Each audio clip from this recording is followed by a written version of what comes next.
B. Collins. Peter B. Collins, news and comment. It's Thursday, May 30th, 2019. And following the cryptic public statement by Special Counsel Robert Mueller yesterday, we see divisions in the Democratic Party. But more Democrats are calling for at least an impeachment inquiry, which is the first step in such a process. We have now 10 of the Democratic presidential candidates standing for impeachment, 3 new ones, we'll name them in a moment, and 40 members of the House. Yesterday, Pelosi was saying, it's just 28. So it is growing, not exponentially, not at any kind of a landslide rate. But I think that this is progress. And I am still critical of the Democrats for dragging their feet for so long, because it's very clear that their excuses really don't make sense anymore. You know, we had to wait for the Mueller report, then we had to wait for the unredacted Mueller report. Now they're saying, well, we need to get Mueller to testify. And that appears to be the next lamppost that they are lurching toward, drunk and in the dark. So Trump, of course, claims that this is case closed. He attacks Mueller as a partisan guy, even though he's a lifelong Republican. And even though Mueller defended him in his findings from the most serious charges of collusion with Russia. So we have Jim McGovern of Massachusetts. We're beyond talking about this in terms of political implications. We have to do what is right. Benny Thompson of Mississippi, chair of Homeland Security Committee, says Trump has egregiously obstructed justice. Chelly Pingree, one of my favorite members of Congress from Maine, urged Congress, quote, to continue its own investigations in the face of unprecedented obstruction and move toward an impeachment inquiry. And so Nancy Pelosi, talking to the folks here in San Francisco during this district break, she said, we do want to make such a compelling case, such an ironclad case, that even the Republican Senate, which at the time seems not to be an objective jury, will be convinced of the path we have to take as a country. Now, I understand what she's driving at. But I believe there is an ironclad case. It's the Mike Cohen plea deal, and it is the elements of obstruction identified in great detail in the Mueller report. Now, is it so ironclad as to persuade Republicans to separate themselves from their tainted leader? Well, no, because of the culture of fear, and because they suspect that the Democrats will not move forward with impeachment. And so, except for Justin Amash, the Republican from Michigan, most GOP members are going to sit back and just say, whoa, I don't want to touch the kryptonite until my voters tell me I have no other choice. And so as we slosh into the summertime, and Congress makes these noises about how, impeachment would be such a distraction. Well, a distraction from what? Trump's tweets? Passing bills that the Senate will never take up? I mean, again, these excuses have really run out of juice. So 10 of the 23 Democratic candidates for president now support at least an impeachment inquiry. The new names are Cory Booker, Pete Buttigieg, and Kirsten Gillibrand. And they join Julian Castro, Kamala Harris, Mayor Wayne Messam of Miramar, Florida, Congressman Seth Moulton of Massachusetts, Beto O'Rourke of Texas, Congressman Eric Swalwell of California, and Senator Elizabeth Warren of Massachusetts. So there is some momentum. And maybe Charles M. Blow will have his desired impact. He has a powerful op-ed. He is a regular opinion columnist for the New York Times. The headline reads, Democrats, do your damn duty. What the hell's it going to take, Democrats, he opens. What evidence and impetus would compel you to do the job the Constitution patriotism and morality dictate.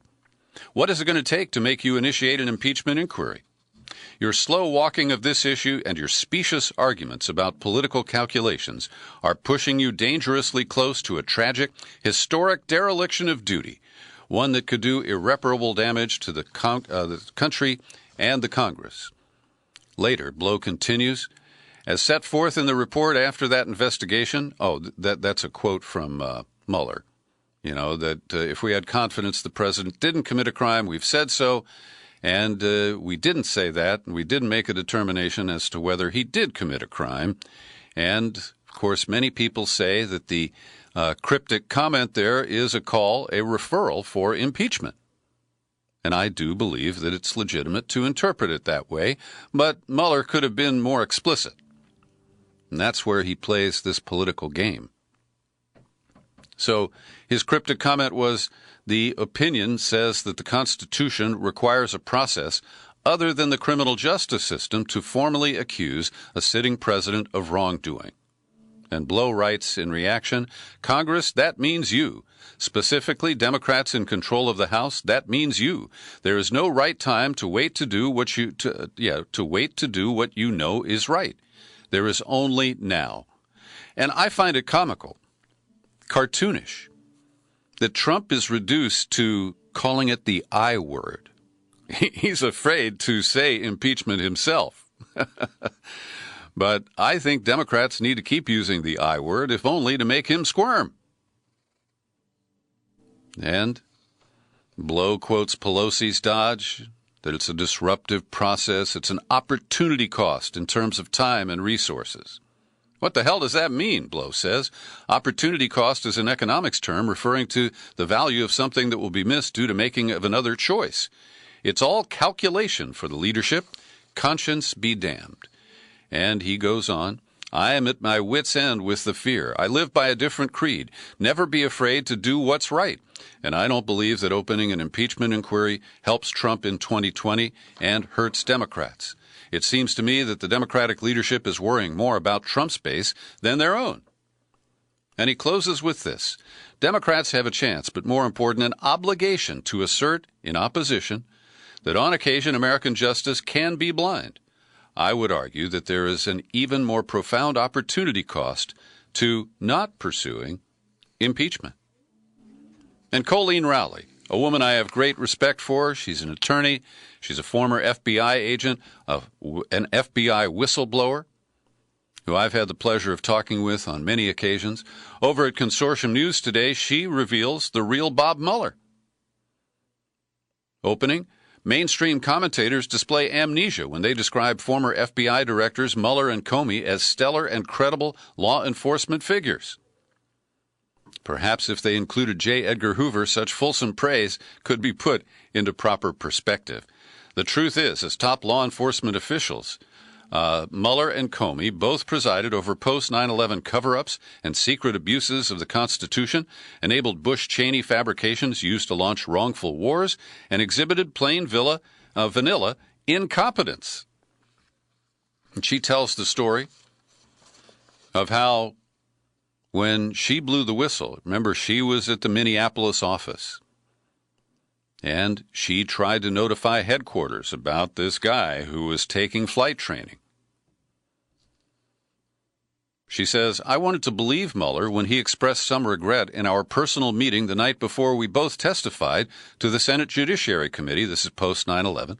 He told me he was seeking improvements and I should not hesitate to contact him if I ever witnessed a similar situation to what was behind the FBI's pre-9/11 failures. A few months later, I took Mueller up on his offer, emailing him my concerns in late February 2003. Mueller knew, for instance, that Dick Cheney's claims connecting 9/11 to Iraq were bogus, yet he remained quiet. He also never responded to my email. And she goes on to say that long before he became the FBI director, he managed the Whitey Bulger covert operation in Boston. And U.S. taxpayers footed a $100 million court award to 4 men who had been framed for murders committed by the Bulger gang. Current media applause says Rowley, omits the fact that former FBI Director Mueller was the top official in charge of the anthrax terror fiasco investigation, and a lawsuit eventually forced the FBI to pay $5 million in compensation to the innocent accused Stephen Hatfield.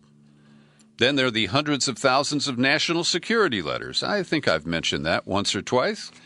And then she talks about the mythology created at the bedside of John Ashcroft when Mueller and Comey ganged up to block the White House from forcing Ashcroft to sign a piece of paper extending unconstitutional wiretap and surveillance. But after that moment of standing firm, she says it was short-lived. They all simply went back to the drawing board to draft new legal loopholes to continue the same unconstitutional surveillance of Americans. So she does a great job of removing the halo from St. Bob Mueller. The Washington Post took an interesting angle. They decided to cover the coverage of Mueller's statement by Fox News. And you won't be surprised that Fox News spun it, in part by ignoring it, in part by claiming that he didn't say anything new. And then, and who's writing this? Philip Bump at the Washington Post. He looks at the primetime shows on Fox. He says Tucker Carlson focused on the idea that Mueller was speaking primarily to encourage Democrats to impeach the president. He claimed the media was applauding Mueller and calls for impeachment, but what would the actual impeachment charges be? And what's interesting here, in recapping what happened on Tucker Carlson's show on Fox last night, Philip Bump forgot to mention that a lefty, Aaron Mate, who writes for The Nation, one of the chief skeptics, and a principled and I think very credible one at that, of the Russiagate narrative, came on Tucker's show. Let's listen in for a minute or two. So, simple question. Does the evidence back up the claim that the Russian government substantially interfered in the 2016 presidential election? Well, the evidence that exists might, but we haven't seen it yet. That's the key point. It's quite possible that what Mueller is saying is true, but we haven't seen evidence to establish that yet. Take the theft of the stolen emails. So Mueller has laid out in July 2018 a very detailed indictment of Russian military intelligence officers, as he mentioned today. But we don't know the source of the information that he's basing that indictment on. What I can say pretty definitively is that it does not come from the U.S. agency that would know best what the Russian military intelligence is up to, which is the NSA. Because for NSA information to be publicly released, it would have to be declassified by the president, and we know that that didn't happen here. So we don't know who Mueller is citing when he contends in a detailed indictment that the Russian military intelligence officers did this. Roger Stone's attorneys contend that it was CrowdStrike, and which is a DNC firm that first accused Russia of the DNC hack. And Stone is trying to compel CrowdStrike's evidence through discovery right now. We'll see what happens there. It should be very interesting. But the bottom line here is that we don't know. And in fact, Mueller even acknowledges in his report that he doesn't know, because when he talks about the theft of DNC emails, he talks about the Russians appear to have stolen the emails. He doesn't say the Russians stole the emails. He uses that qualifier, appear. And he also doesn't rule out the fact that... I'm sorry, may I stop you right there? This is in, that one right over my head. In the Mueller report, you're saying he does not unequivocally claim that they did it. He says only they appear to have done it?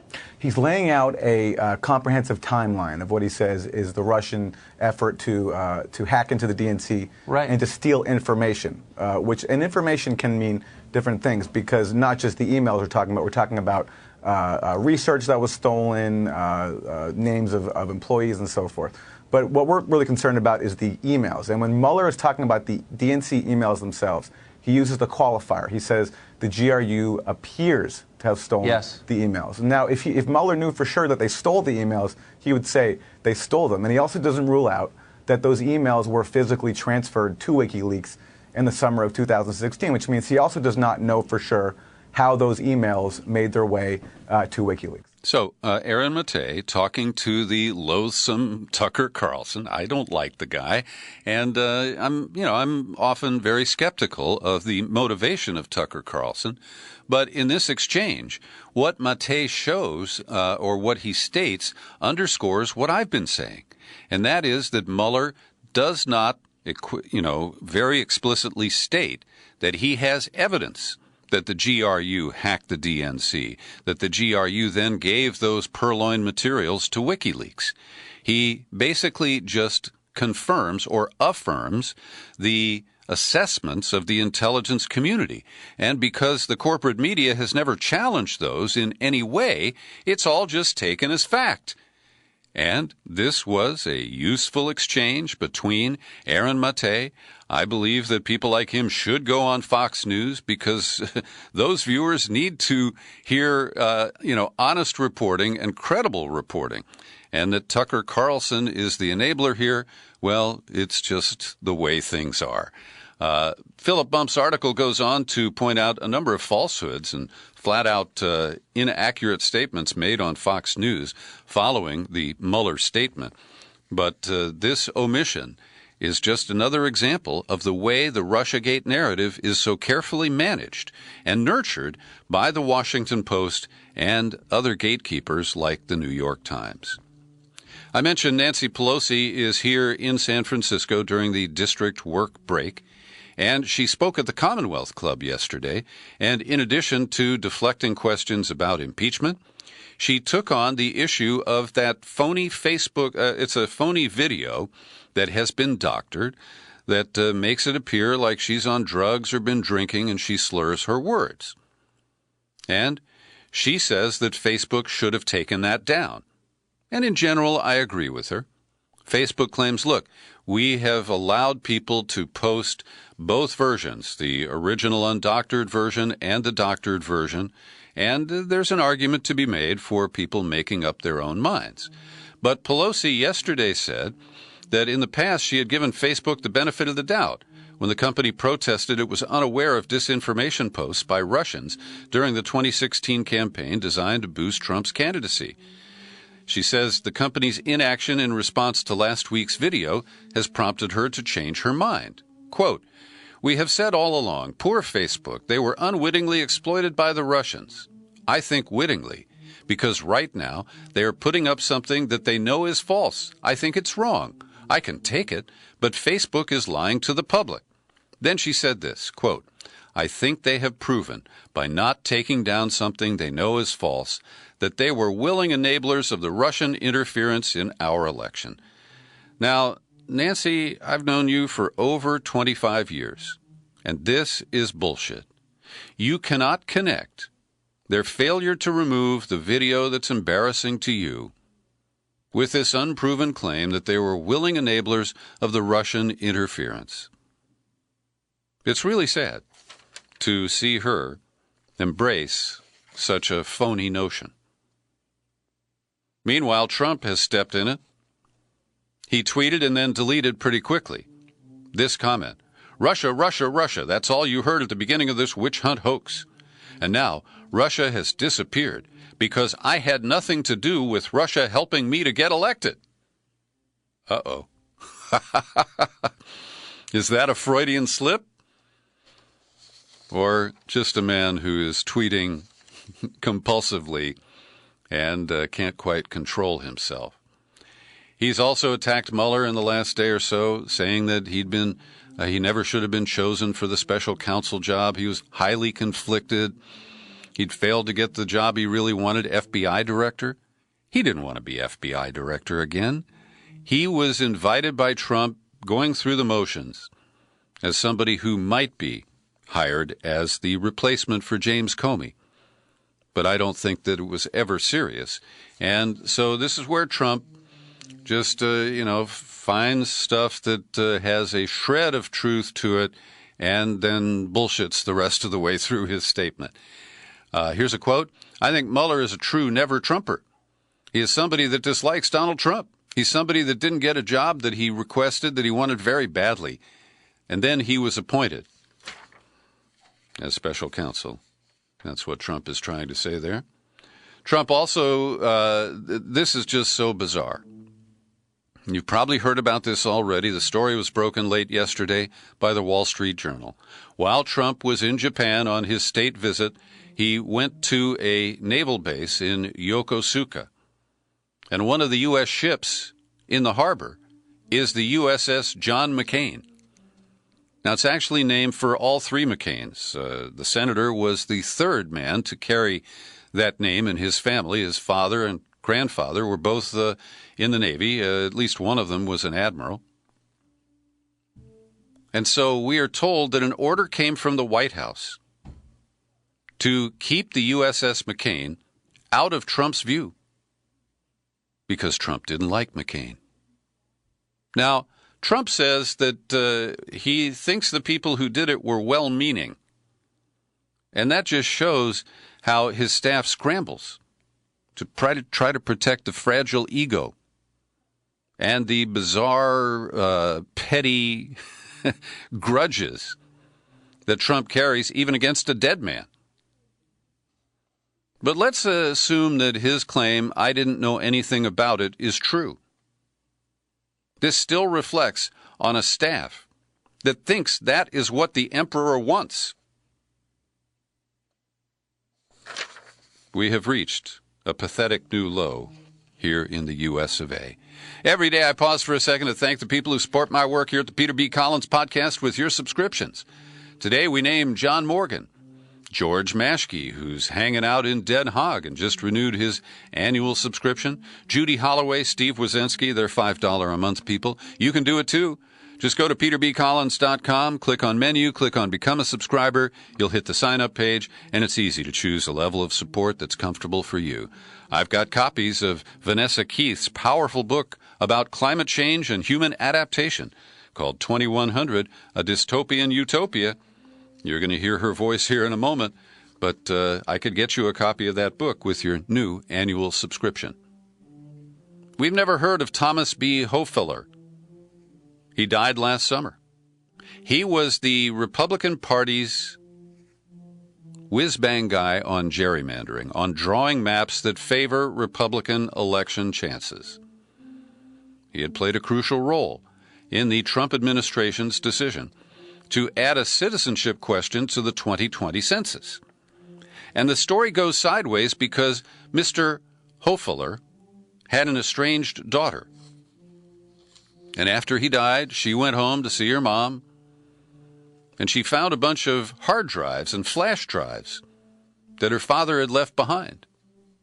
And get this, she went to Common Cause, looking for a referral to an attorney to help settle her father's estate. And in conversation, just kind of idle chatter, she told a Common Cause lawyer, my dad left behind these hard drives, and he was knee-deep in all of this redistricting stuff. Well, Common Cause has a lawsuit challenging the gerrymandered maps of North Carolina. And they also have lawsuits pending under the Voting Rights Act.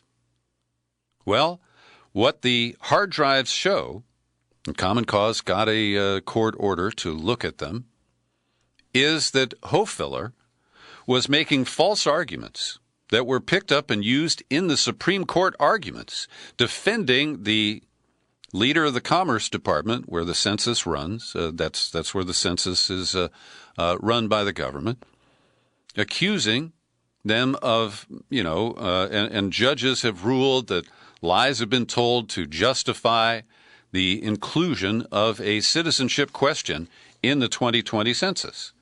Well, it turns out that Hofeller was working with the predatory capitalist Paul Singer to develop arguments that they would use in Texas to limit voting and therefore limit gerrymandering, or the lines of districts, to the voting population, the citizen voting population. And to achieve that goal, as far-fetched as it may seem, they needed a citizenship question on the 2020 census. Sometime before the end of June, the Supreme Court will rule on this case. Will they consider this evidence that has just surfaced in the last 24 hours? I hope so, but I don't know. Well, from Ohio to Oklahoma, the center of our country has been pounded. 500 tornadoes and heavy weather for 13 days straight. Flooding is massive across the Mississippi River Valley, the Arkansas River Valley. Parts of Tennessee, I believe Vicksburg, have been underwater for weeks now. And these extreme weather events, also known as ecospasms, are happening more often and they're inflicting more damage. But the Trump administration is working on phase 2 of its battle on climate science. In the next few months, they'll complete the rollback of the coal restrictions, the most significant federal effort to curb carbon emissions initiated by Obama. It will expand efforts to impose Trump's hardline views on other nations, including his retreat from the Paris Accord, his recent refusal to sign a communique to protect the rapidly melting Arctic region unless that communique was stripped of any reference to climate change. They're attacking the collection of data, the publication of information, and they're planning to put together a phony national climate assessment run by a crackpot who has been carefully recruited for this effort. And this all occurs as many people are trying to come to grips with the threat. And one of them is Vanessa Keith. And in my latest in-depth interview that is also a video podcast, Vanessa Keith, at my invitation, gives us a little TED Talk on her book, 2100, A Dystopian Utopia. And she walks us through the actual drawings, blueprints, and graphic depictions of human adaptation and what life will look like in the future. Here's an excerpt from my interview with Vanessa Keith. The image on the left was one of the first images that my team put together when we started this, and it was shocking. And that's also one of the things that I think is very powerful about design thinking, is that this image is reams and reams and reams and reams of articles and books and papers and everything that we read coalesced into this image, which was very shocking to me, because I said, okay, what are we looking at 4 degrees? And we're really looking at a place where it's tremendously difficult to have stable, large populations in much of the known world, what we call the middle band of the world. Part of the reason for that is the slide on the image on the right, where you see those 3 sort of circles, and those are the areas of strongest cyclonic action in the world, which is going to be obviously much larger when you get to 2100. You can hear the full interview with Vanessa Keith and watch the video too. The links are at peterbcollins.com. Well, as we mentioned yesterday, we were on deadline as the Israeli Knesset was about to dissolve, and they have set the stage for a rerun of the Prime Minister's election set for September 17th. This puts Benjamin Netanyahu in a more desperate position than ever before, and his desperation will lead to unpredictable moves that could put the U.S. at greater risk for war with Iran. And Crown Prince Jared Kushner's peace plan, which is a cram down of the Palestinians' rights from everything I can tell, is likely to be shelved again. It would be inconvenient to try to push it through during an election rerun for Netanyahu. And speaking of Jared, his family has just received $800 million in federally backed loan guarantees from Freddie Mac, so they can purchase some, I would say slums, but they're probably just apartment buildings. And it does pay to know people in high places, right? John Bolton continues to rattle sabers and point fingers against Iran. Next week, he says he'll present evidence to the UN Security Council showing that Iran was behind recent attacks on oil tankers and pipelines in the Gulf. And while he hasn't shown any of that evidence, he continues to rail that it's clear to anybody that Iran is responsible and that the U.S. threats continue to escalate. And last weekend in Japan, Trump undercut Bolton by saying that Bolton may want war with Iran, but, quote, Iran has a chance to be a great country with the same leadership. We're not looking for regime change. I just want to make that clear. We're looking for no nuclear weapons. Well, he and Johnny Bolton ought to get on the same page. I want to recommend a piece by Trevor Aronson, who's appeared frequently on our podcast. He writes for The Intercept, and he has covered the cases of so-called domestic terrorism in this country since 9/11. And he published a piece the other day about John Philip Walker Lind and the fears that have been expressed by right-wingers that he is going to become a terrorist recidivist. Now, John Walker Lind was never a terrorist. Yes, he pled guilty and served 17 years in federal prison. But the details of his case have always been either falsely reported or just misreported. And I think that Aronson makes some good comments here about how there really is no pattern, as some of the people who've been convicted of so-called terrorism since 9/11 are being released or scheduled for release from federal prison. And so far, not a single one of them has reoffended in any relationship to terrorism. And finally, congratulations to the state legislature in the Live Free or Die state, New Hampshire, because they've taken out the die part.